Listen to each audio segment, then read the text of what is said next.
Have you ever found yourself in a situation where you needed to speak English but didn't know exactly what to say?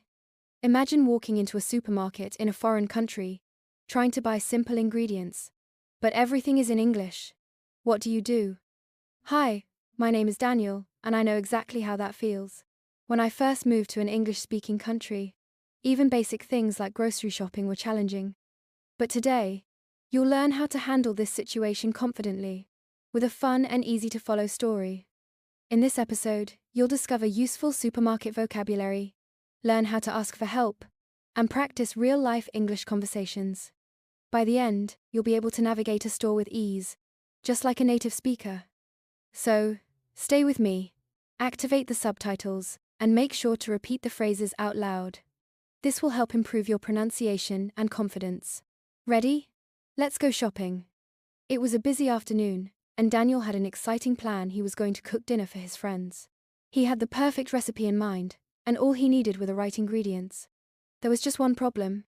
He was still learning English, and grocery shopping in a new language felt overwhelming. As he stepped into the supermarket, bright lights illuminated the aisles filled with countless products. Shoppers pushed carts, checking items off their lists, while cashiers scanned groceries at lightning speed. Everything seemed normal except for one thing. All the labels, signs, and product names were in English. Daniel pulled out his phone and looked at his grocery list. Milk, eggs, rice, chicken, and some vegetables. Simple, rye. He wandered through the aisles, glancing at the overhead signs. Some words looked familiar, but others were completely new. Dairy, produce, ale. He aft.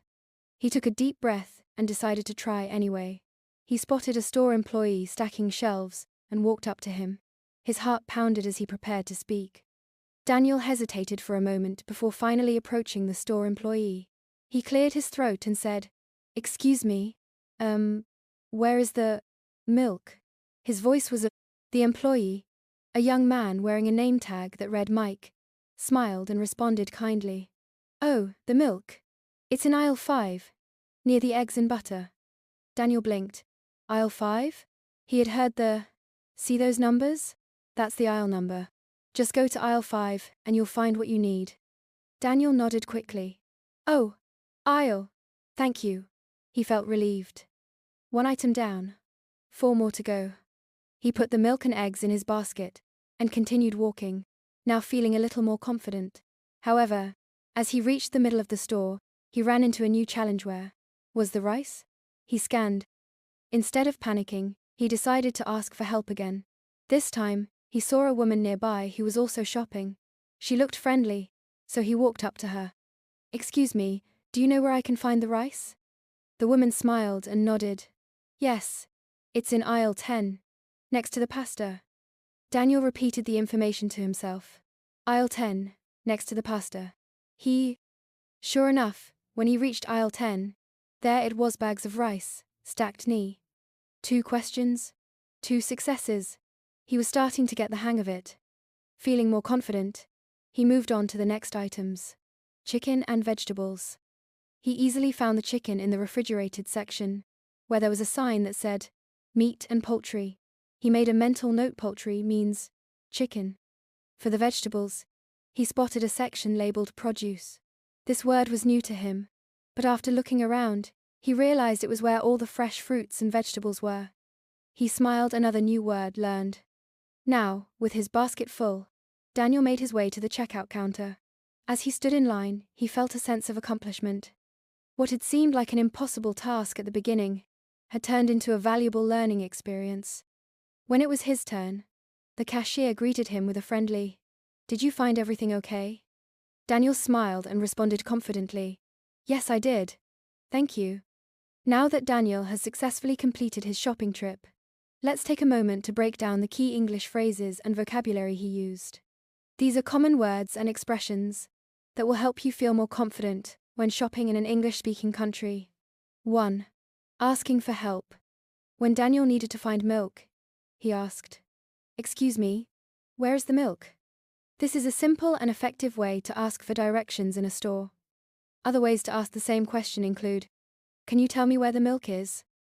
I'm looking for milk. Can you help me?" Notice how Daniel started with, Excuse me.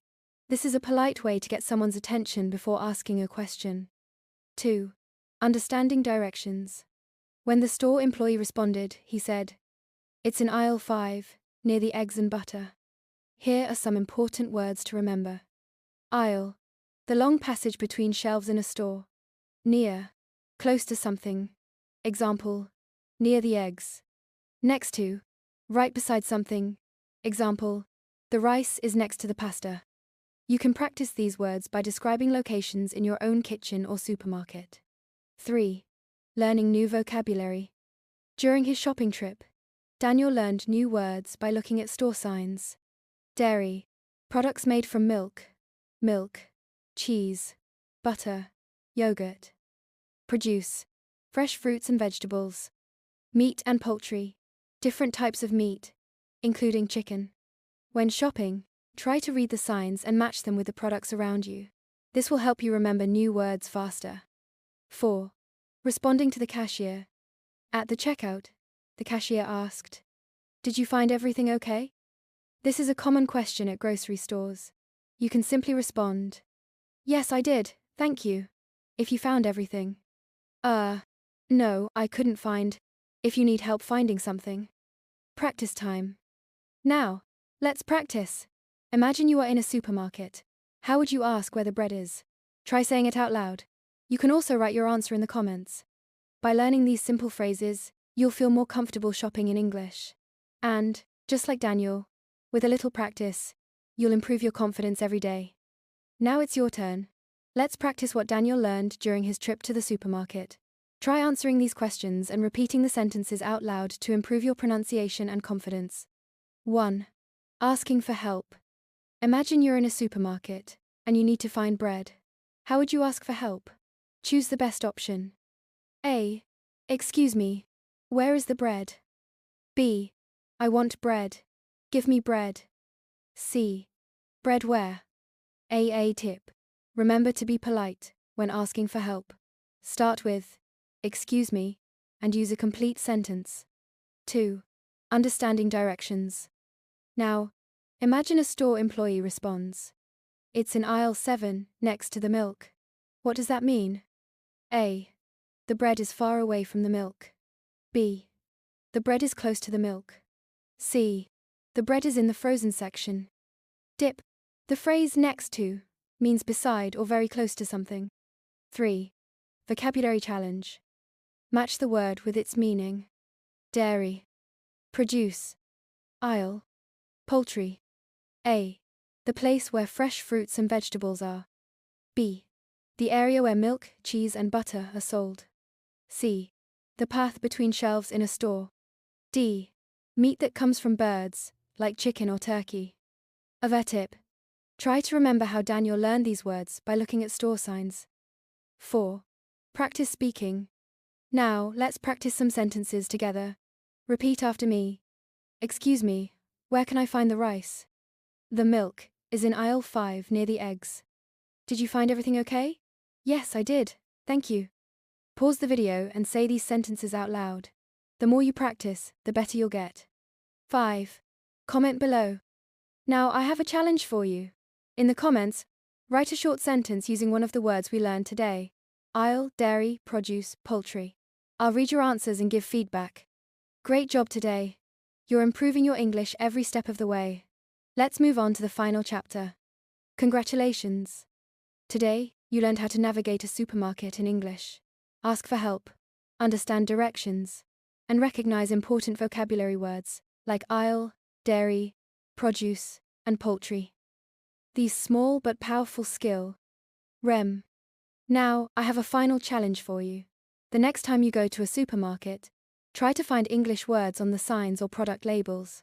Can you recognize any words we learned today? Let me know in the comments.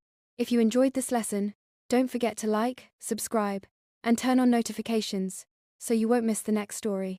And every small step counts.